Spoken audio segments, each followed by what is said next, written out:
piece? Not when it comes to the WNBA's biggest star, because this All-Star weekend a billboard went up in Indiana, and it wasn't Caitlin Clark's face on it, it was Angel Reese. And not just anywhere, this ad dropped right in the middle of Indianapolis, Clark City, Clark's turf, just days before the WNBA All-Star game was set to tip off, in the same arena Clark calls home. Coincidence?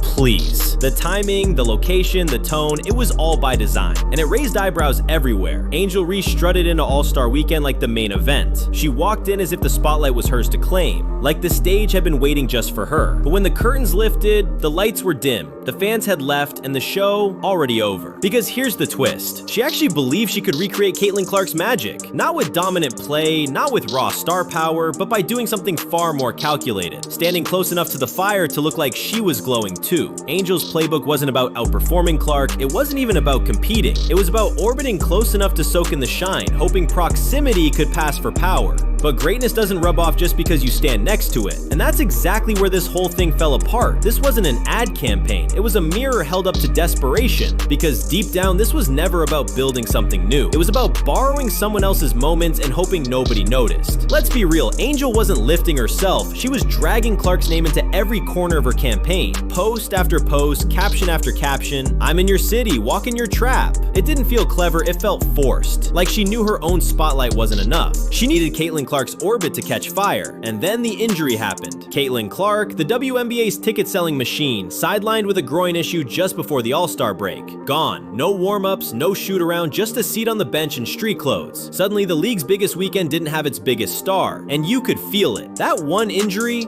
it exposed everything. The league had bet on Clark. Every ticket sold, every eyeball on the screen. Without her, the air left the room. The energy vanished. And Angel Reese, she was left standing in the spotlight alone, hoping the echo of Clark's name would be enough. But the numbers didn't lie. Last year, when Clark debuted in the All-Star game, 3.44 million tuned in. It wasn't just a game, it was a cultural event. This year, just 2.19 million, a staggering 36% drop. That's not a dip, that's a free fall. In Indianapolis, her hometown no less, the place where this should have been a coronation.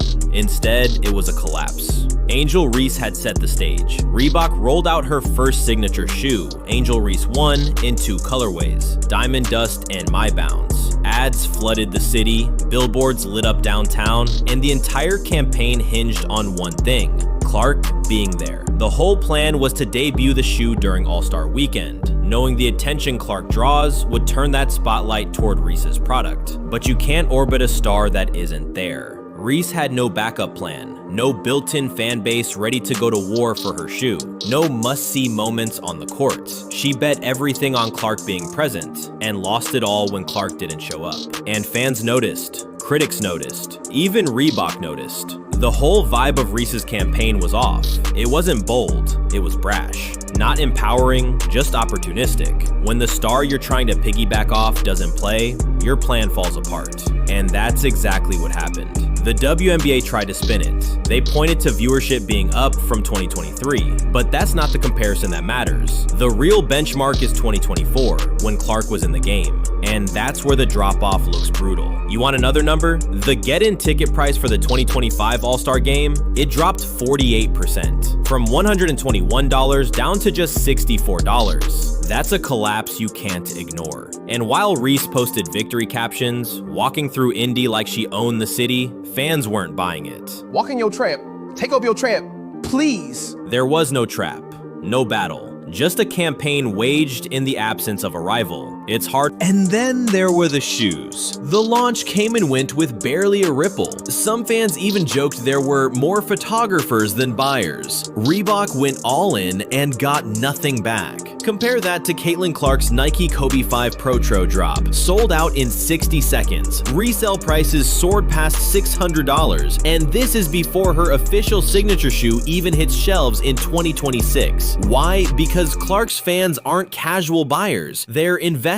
emotionally, financially, personally. They believe in her because she's proven herself on the biggest stages. Every buzzer beater, every clutch assist, every heartfelt interview, that's what builds a brand. Not flashy slogans, not billboards, not taglines borrowed from hip-hop culture, just authenticity. And Reese, she tried to copy the results without copying the work. By the time All-Star Weekend wrapped, Reese dropped a tone-deaf thank you post to the players in all caps. It read more like a jab at the fans who didn't show out than gratitude, especially when those same fans had been pretty generous toward her all weekend. So what was left? A failed takeover, a flopped launch, a spotlight that never turned on. Reese may have walked into Indy like it was her city, but when Clark wasn't there, the fans didn't follow, the hype didn't last, and the Reebok push couldn't carry the moment. Because here's the truth, you don't get to inherit someone else's moment just by standing in their shadow. Caitlin Clark isn't famous because of good marketing.